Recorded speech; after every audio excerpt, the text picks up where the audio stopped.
Jesus, certa ocasião, disse assim: errais por não conhecer as Escrituras, nem tampouco o poder de Deus. Por conta disso, é imperioso conhecermos a palavra de Deus.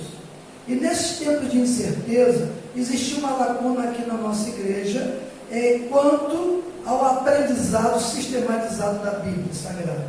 Para cobrir isso, nesse momento agora, nós estamos inaugurando a nossa escola bíblica virtual. Ela é voltada para a membresia dessa igreja, mas também tenho certeza que você que nos ouve e vê, poderá realmente colher frutos maravilhosos do aprendizado de uma maneira sistematizada das Sagradas Escrituras. Como primeira aula, e não poderia ser diferente, nós vamos apresentar Jesus o Salvador. Preste atenção, queridos, apesar de ter sido feito num papel desses 40 quilos, é apenas para nos lembrar dos primórdios, quando a gente não tinha tecnologia nenhuma que pudesse nos abençoar. Cada aula será apresentada em 2 módulos de 25 minutos, 2 tempos de 25 minutos, para que você possa parar, meditar, voltar, guardar contigo, tá bom? Então, Jesus o Salvador, a primeira aula, a primeira parte da nossa escola bíblica virtual. Vem conosco e Deus te abençoe grandemente. Paz. Graça e paz da parte de Cristo Jesus, nosso Senhor e Salvador. Amados de Deus, a Igreja Batista Pés Formosos tem o prazer, tem o orgulho, tem a honra de estar compartilhando contigo que está nos vendo da nossa escola bíblica virtual. E a primeira aula e a primeira parte desta aula vem falar justamente sobre Jesus, o Salvador. Salvador, afinal de contas, salvar o quê e a quem? Salvar o quê e a quem?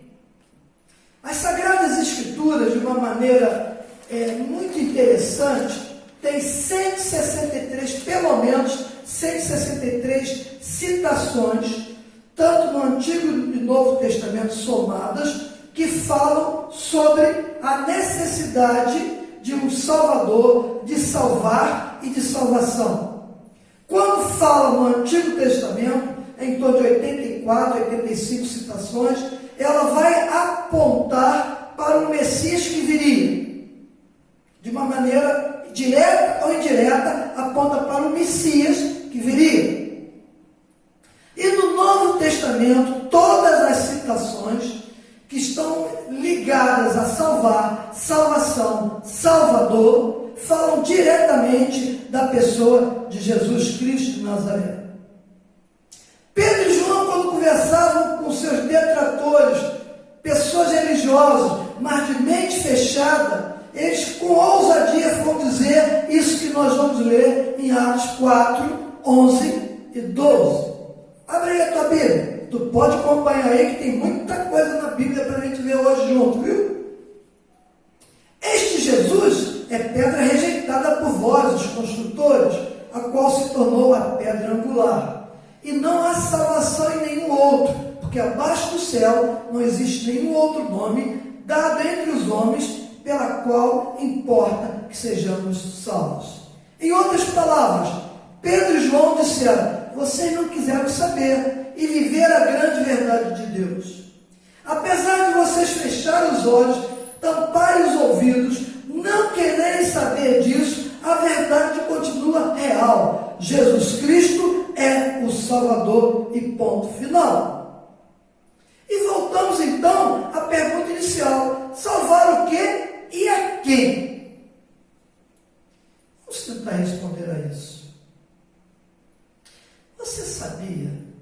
E quando eu pensava sobre você sabia, querido, e me permita essa divagação, eu sou assim mesmo, não tem jeito, que algum tempo atrás, para os saudosistas, no Rádio Relógio tinha um quadro do Você Sabia? E há pouco tempo atrás viemos a conhecer quem era o responsável pelo Você Sabia, que era um pastor batista, um comunicador, e que ele trazia essas informações absolutamente inúteis, a grande maioria delas, mas que ocupavam o nosso tempo. Você sabia, e vinha a hora da Rádio Relógio. Você sabia que que os nascidos na linda cidade de Salvador, Bahia, na qual eu já morei, os nascidos ali são chamados soteropolitanos? Se você não sabia, passa a saber. E por que isso? Deixa eu ver se eu fiz aqui alguma coisa aqui a esse respeito. Não fiz. Mas você passa a saber. Sotero, do grego, soteria, Salvador. Metropolitano ou polis, vem da palavra polis, cidade. Então, da cidade do Salvador. E essa palavra sotero, que eu acabei de citar aqui agora, de Salvador, foi exatamente a palavra que Pedro usou lá em Atos 4,12, quando ele disse que não há salvação em nenhum outro nome. Foi essa palavra que ele usou, sotero, Salvador. E esta palavra, que é a raiz que Pedro vai usar, tá? Significa alguém que traz segurança, libertação, preservação do perigo ou destruição. No sentido cristão da aplicação dessa palavra, é a libertação do pecado e suas consequências espirituais, e a admissão e a consequente admissão à vida eterna, com bem-aventurança no reino de Cristo. Para melhor compreender esse assunto, eu quero te sugerir a ler Atos 13, versículos 46 e 48. Então, basicamente, salvar é recuperar algo ou alguém que está correndo perigo de perda ou destruição. Mas se nesse caso a pessoa não sabe do risco que está acontecendo, correndo, porque tem muita gente que no nosso caso não sabe que está correndo risco de perigo, de perda, de destruição. Aí quando eu pensava sobre isso, eu fiz uma ilustração utilizando-se os dias atuais. E para você, curiosamente, eu quis usar o papel 40 quilos, lembrando dos tempos dos anos 70, 80, que os professores trabalhavam com esse tipo de material para dar aula, para ganhar tempo para dar aula. Hoje nós temos as mensagens jogadas em telas, que a gente também vai usar, outros recursos. Hoje eu só quis usar esse aqui. Então, você tem vamos partir da hipótese de alguém que tem uma viagem internacional para fazer esses tempos, logo no início de tudo, no início de março. Aquela viagem do sonho. No ano passado, eu e Jane, minha esposa, fizemos uma viagem de sonhos, foi uma Ilha da Madeira, lindíssimo lugar. Bom, trazendo para cá. A pessoa planejou, pensou, fez a lua de mel, acreditando que ia ser aquele negócio maravilhoso, magnífico, comprou passagem de avião, fez uns reservas num hotel fantástico, baixou essa pandemia no Brasil. Mas logo no início, as coisas estavam aparentemente calmas. Ele olhou para a cidade, para aquele país que ele ia, um país exótico, divertido, lindo, maravilhoso, calado, tudo correndo tranquilo, e disse assim: vamos que vai dar certo. Vamos que vai dar certo. Outros casais também foram para lá, mas não se preocuparam nem em ver isso. E foram. Foram acreditando que ia tudo dar certo. Afinal de contas, ninguém quer abrir mão de sonhos. Depois que você investe tempo, dinheiro, expectativas, você não quer abrir mão de sonhos. E esse casal foi, viajou. Chegou naquele lugar lindíssimo, paradisíaco, comidas fantásticas, festas deslumbrantes, tudo correndo bem, e aí de repente, bum! O país entra em quarentena. O país onde ele está. E aí ele, de repente, ele passa a se ver como um estrangeiro indesejável. As fronteiras do país se fecham. O hotel diz: vou fechar porque o meu país mandou fechar. Mas e eu que estou hospedado aqui? Sinto muito, não posso fazer nada. O seu destino é o olho da rua. Os moradores locais passam a culpar aquele casal e os outros estrangeiros por ter trazido a doença para o seu país. são vistos como indesejáveis, o dinheiro acabou, o caos por completo se instalou na vida de quem queria se divertir. Quem queria experimentar de um sonho? E quantos brasileiros não passaram por essa situação? Eu diria milhares de brasileiros passaram por essa situação. No primeiro momento tudo flores, agora caos. E agora, nesse momento, só nesse momento, você descobriu que precisava de salvação. Porque você sozinho não consegue mudar esse quadro. Você sozinho não consegue sair do caos que a sua vida entrou, e diga-se de passagem, por sua própria conta. Precisa de alguém neste momento suficientemente poderoso para te resgatar. E aí, nesse momento, você pede ajuda ao governo. No nosso caso, o governo brasileiro. E ele então te manda socorro na forma de um avião de resgate.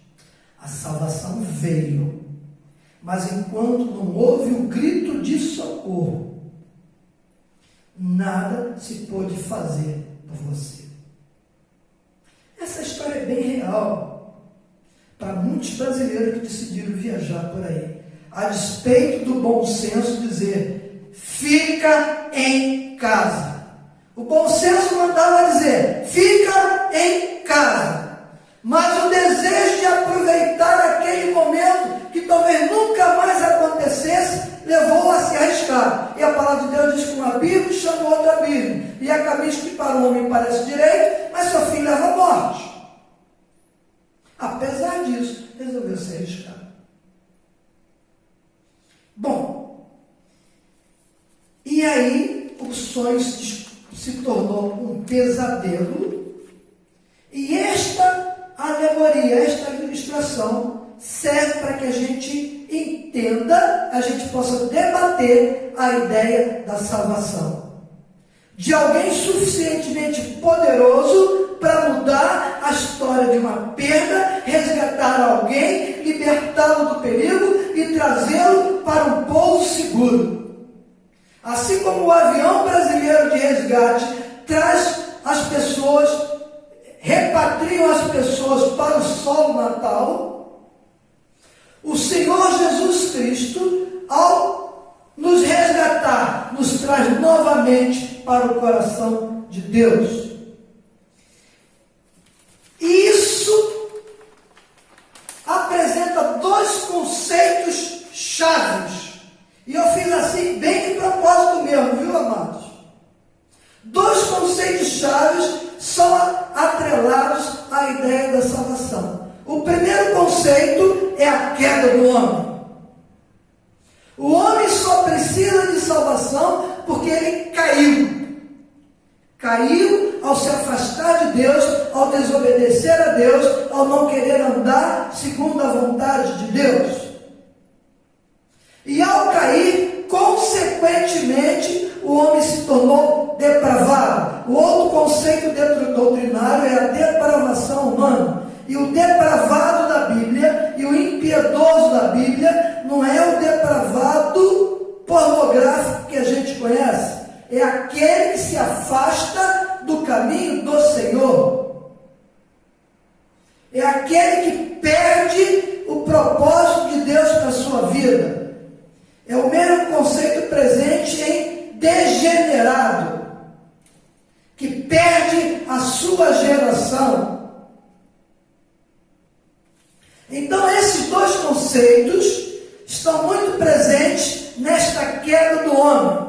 Por quê? Porque o homem foi criado, e a gente nunca pode perder isso de vista, para ter intimidade com Deus, para conversar com Deus. Foi criado perfeito. Deus, ao terminar a criação da terra, no sexto dia, e após criar o homem, olhou para tudo e disse que foi muito bom aquilo que ele tinha feito. Deus não tinha com ele um relacionamento em santidade e inocência da parte do homem. E isso é fundamental para se entender nossa interação com Deus. O salmista vai dizer no capítulo 24, versículos 3 a 6, que aquele que é puro de coração, de mãos limpas, ou seja, pessoas que não praticam maldade, pessoas que têm um olhar fito em Deus, esses podem se aproximar do Senhor. Mas todos nós sabemos, houve a desobediência, houve o pecado, houve a ruptura. E o pecado foi gerando frutos tão rápidos que o primeiro filho de Adão já se tornou assassino.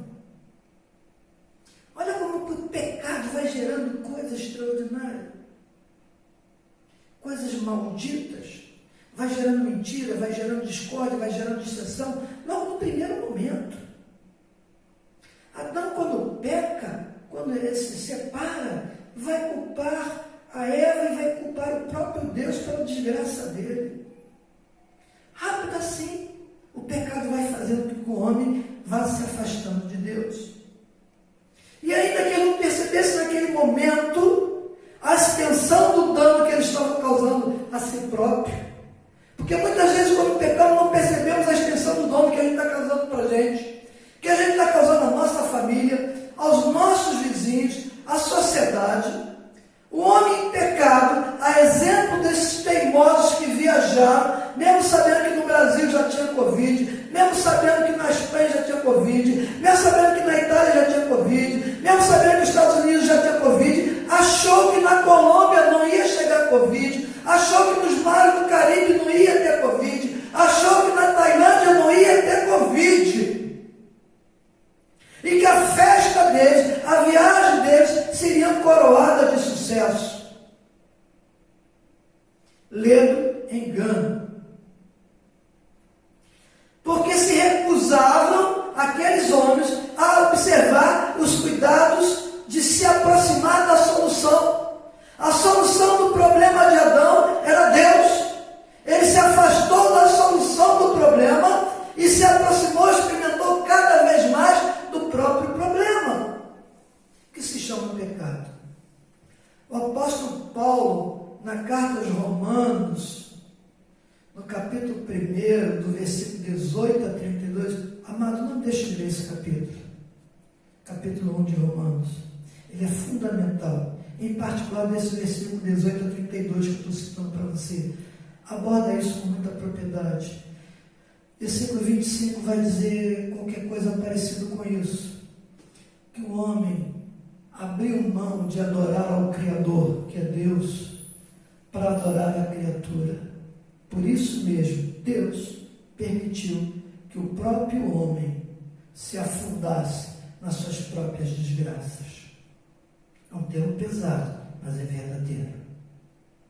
Porque o homem abriu mão de andar com Deus. Por conta disso, sofre as consequências de confiar em uma pessoa tão imperfeita quanto ele mesmo. Assim o pecado entrou no mundo. E o apóstolo Paulo, no livro de Romanos, vai desenvolver isso com maestria que somente o Espírito Santo pode nos ensinar. E aí ele vai dizer em Romanos 5,12, pelo que por um homem entrou o pecado no mundo, e pelo pecado a morte. Assim também a morte passou a todos os homens, por isso que todos pecaram. Um pouquinho antes, lá em Romanos 3,23, ele vai dizer que todos pecaram e destituídos, afastados, separados, estão da glória ou da graça de Deus. Mas nos 2 versículos antes, ele vai dizer também que Deus é justo. E o homem abriu mão do testemunho da palavra de Deus, isso aqui, e dos profetas, de homens que eles botavam para falar para as pessoas da necessidade de observar a lei de Deus. Não é para bater palmas para Deus, é para o nosso bem-estar, é para a alegria do nosso coração. Porque a palavra de Deus, ela é viva, ela nos alimenta, ela nos alegra, ela nos sustenta quando nós a cumprimos em nossas vidas. E aí, por conta disso, eles estão condenados a essa morte eterna. você está atento a tudo que eu estou falando até agora, nós vamos ver que nessa viagem aqui internacional, pode ter tido dois tipos de pessoas. Aquelas pessoas que fizeram um levantamento, fizeram um quadro estatístico, fizeram as curvas, se a curva vai achatar, quanto tempo vai levar, se precauveram, botaram mais dinheiro no bolso, viram quanto estava o dólar. E tem aquele outro que disse, comprei a passagem, vamos ver que bicho vai dar. Só que ambos, sábios ou tolos, embarcaram numa viagem que não tinha um fim muito agradável. Um sabia do perigo, mas resolveu se arriscar e lá na frente se deu mal. O outro, que não prestou atenção em nada na situação ao redor, viajou e também, bum, as coisas ficaram incontroláveis. Ambos pagam pelas consequências de seus atos e a morte passa a rondar a ambos. E todos os dois precisam de um Salvador.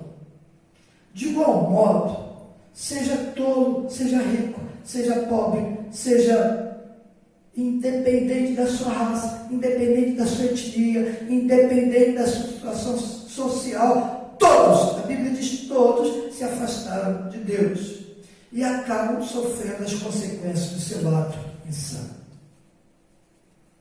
Quando Deus fala todos, não exclui ninguém. Então alguém diz assim, eu estou bem com Deus.